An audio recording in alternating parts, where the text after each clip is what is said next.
मैं तुम बच्चों को कुछ सुझाव देना चाहता हूँ। सबसे पहले यह है कि आज 26 जनवरी है। 26 जनवरी क्यों प्रसिद्ध है? हम शिक्षकों को तो नहीं कहना है, सारी जानकारी उन्हें है और तुम्हें वह जानकारी शिक्षकों के द्वारा मिली होगी। फिर भी मैं यह कहना चाहता हूँ कि 26 जनवरी और 15 अगस्त इन दोनों में क्या अंतर है। तो 15 अगस्त 1947 को हमारा देश भारत आज़ाद हुआ था, लेकिन उस दिन आधी स्वतंत्रता ही मुझे मिली थी। 26 जनवरी 1950 को आकर हमारा संविधान बना, हमारा अपना कानून बना। अंग्रेजों का कानून हमने फेंक दिया और उस दिन से हम यह 26 जनवरी मनाते आ रहे हैं, जो पूर्ण स्वतंत्रता के रूप में मनाई जाती है। तो मैं तुम बच्चों से यह हम एक्सपेक्ट करते हैं कि कोई बच्चा IAS, IPS, IFS की तैयारी करे, बढ़े और इस विद्यालय के नाम को, यहाँ के प्रधानाध्यापक को, यहाँ के टीचर, शिक्षक, राष्ट्र निर्माता मेहमानों से आग्रह कि अभी बहुत अच्छा प्रोग्राम सब देखने को मिलेगा। आप तमाम मेहमानों से आग्रह कि आप इस प्रोग्राम को देख करके ही जाए। माता बहनें और जितने भी श्रोतागण हैं, अभी बहुत अच्छा प्रोग्राम सब रखा गया है आपको दिखलाने के लिए, आपको आपके दिल को बहलाने के लिए अच्छे कलात्मक रूप से आपको दर्शाया जाएगा, दिखलाया जाएगा। आप लोग अभी रुके, धन्यवाद। शिक्षक राष्ट्र निर्माता होते हैं, शिक्षा की भूमिका अहम है। मैं भी एक शिक्षक के पद से मैं रिटायर्ड हूँ। मैं यह कहना चाहूँगा कि तुम शिक्षा के प्रति सभी जितने बच्चे हैं, आज के बच्चे उदंड हो गए हैं, तो मैं तुम लोगों को यह कहूँगा कि शिक्षा के प्रति तुम समर्पित रहो और जो शिक्षक से जितना ही संबंध बनाए रहेगा वह लड़का उतना ही तेज और यशस्वी होगा। चलिए, बहुत बढ़िया। अब देखिए, ये था प्राइज पुरस्कार वितरण में कुछ सांस्कृतिक प्रोग्राम में कुछ विलंब हुई, इसके लिए धन्यवाद। आप लोग यूं ही बैठे रहिए शांति से। अब सांस्कृतिक कार्यक्रम आगे की ओर बढ़ेगी।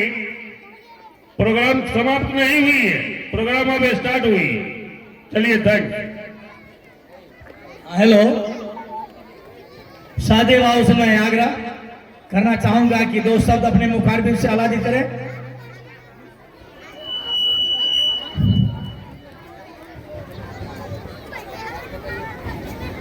26 जनवरी गणतंत्र दिवस के शुभ अवसर पर RS पब्लिक स्कूल में प्रतियोगिता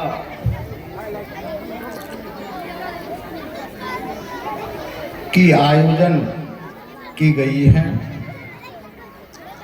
इस स्कूल के निदेशक डायरेक्टर आदरणीय सदानंद जी और इस मंच पर उपस्थित क्षेत्र संख्या 43 के माननीय जिला पार्षद, लोकप्रिय पार्षद, जनप्रिय पार्षद, सभी लोगों से सभी दिन मिलने वाले पार्षद, हमारे प्रिय व्यक्ति भाई आदरणीय राम लखन यादव जी, इस मंच पर मंचासीन हमारे अवकाश प्राप्त शिक्षक आदरणीय सत्यनारायण बाबू, इस मंच पर मंचासीन हम लोगों के अभिभावक, हमारे पूर्वाध स्कूल के प्रधानाध्यापक, जिनके शिक्षण और पठन और पाठन कार्यों की चर्चा सब दिन स्कूल पर होते हों, वो हमारे आदरणीय हैं, वो भी मंचासीन हैं। इस मंच पर उपस्थित हमारे बेल्ही भवानीपुर पंचायत के हमारे अनुज, हमारे छोटे भाई रामयोधी शाह जी, और इस मंच पर मंचासीन जो हमारे मंच के संचालन कर रहे हैं महोदय, और इस कार्यक्रम में इस स्कूल के सभी बच्चों बच्चियों, इस स्कूल के बच्चे बच्चियों के अभिभावकों, इस गांव के समाज के लोगों और इस मंच पर हमारे इलाके के गण्यमान्य बुद्धिमान और बुद्धिमान व्यक्तियों, मैं सभी लोगों को प्रणाम करता हूं और गणतंत्र दिवस के अवसर पर हार्दिक अभिनंदन और बधाई देता हूं। साथियों, हमको नहीं लगता है जो कुछ बात बाकी रह चुका है वह झंडा की सलामी से लेकर के, बच्चों के चरित्र निर्माण से लेकर के, शिक्षण संस्था से लेकर के, इनके निदेशक महोदय की प्रशंसा के लेकर के, निदेशक महोदय की पत्नी श्रीमती सावित्री जी देवी जी की प्रशंसा, कोई बात तो बाकी रह नहीं चुका है। लेकिन साथियों, मैं एक बात कहता हूँ, यहाँ पर जो भी छात्र छात्राएं और अभिभावक हैं, शिक्षा जिस तरह से हमको हवा पानी और भोजन की आवश्यकता है, इसी तरह से मानव जीवन में शिक्षा का महत्व है।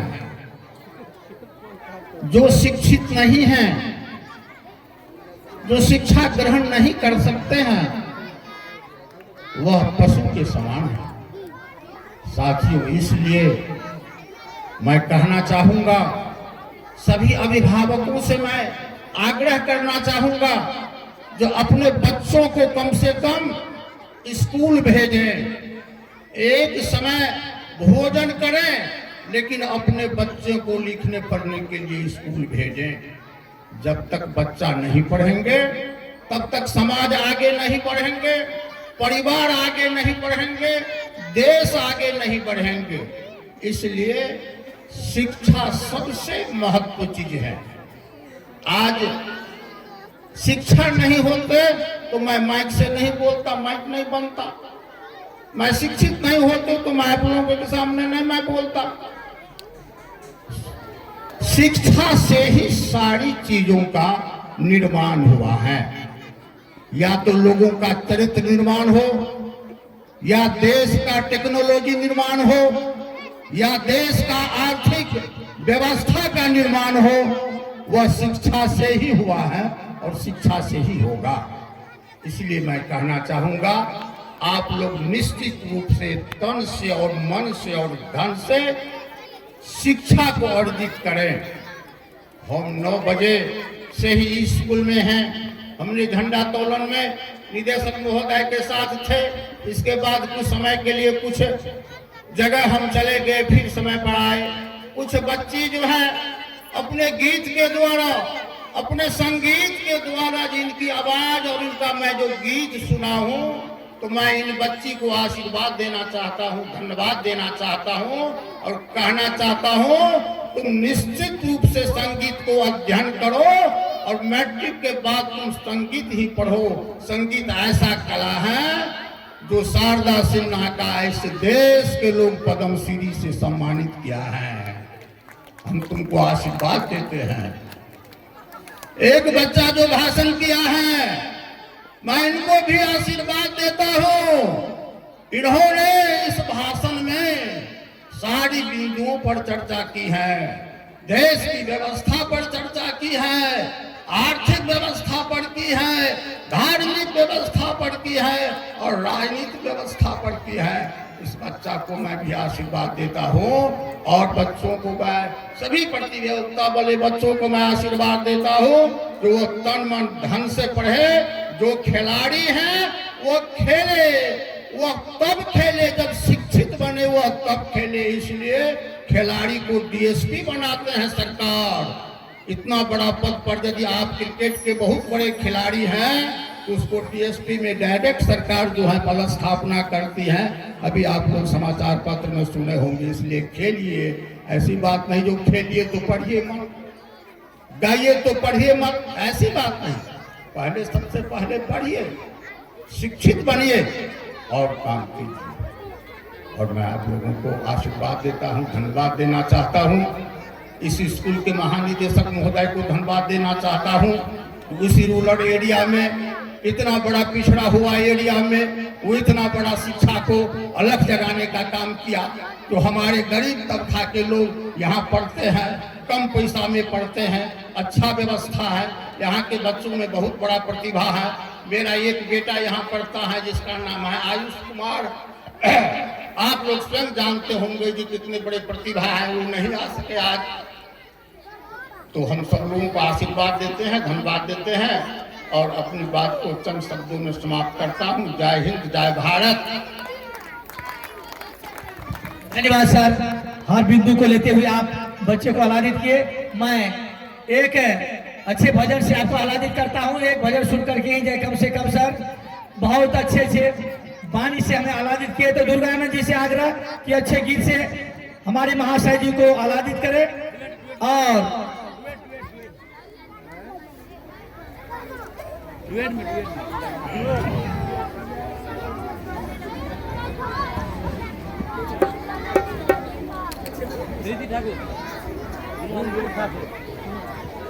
हाँ हेलो, रिंकू ठाकुर से भी आग्रह कि दुर्गानंद जी और आप कोई गीत गाएं यहाँ पर। जो हमारे महाशय जी जो इस विद्यालय के आशीर्वाद देने के लिए प्रत्येक वर्ष आते हैं और इस लोकी क्षेत्र के हमारे साधारण बाबू जो विद्यालय का जो यहाँ पर विद्या मंदिर का जो निर्माण किया है, आप ही लोगों के दो आशीर्वाद से चलेंगे। अगर आप लोग ऐसे भी आशीर्वाद देते रहेंगे तो आरएस पब्लिक स्कूल चमकते रहेंगे, दमकते रहेंगे। तो आइए दुर्गानंद जी और रिंकू ठाकुर जी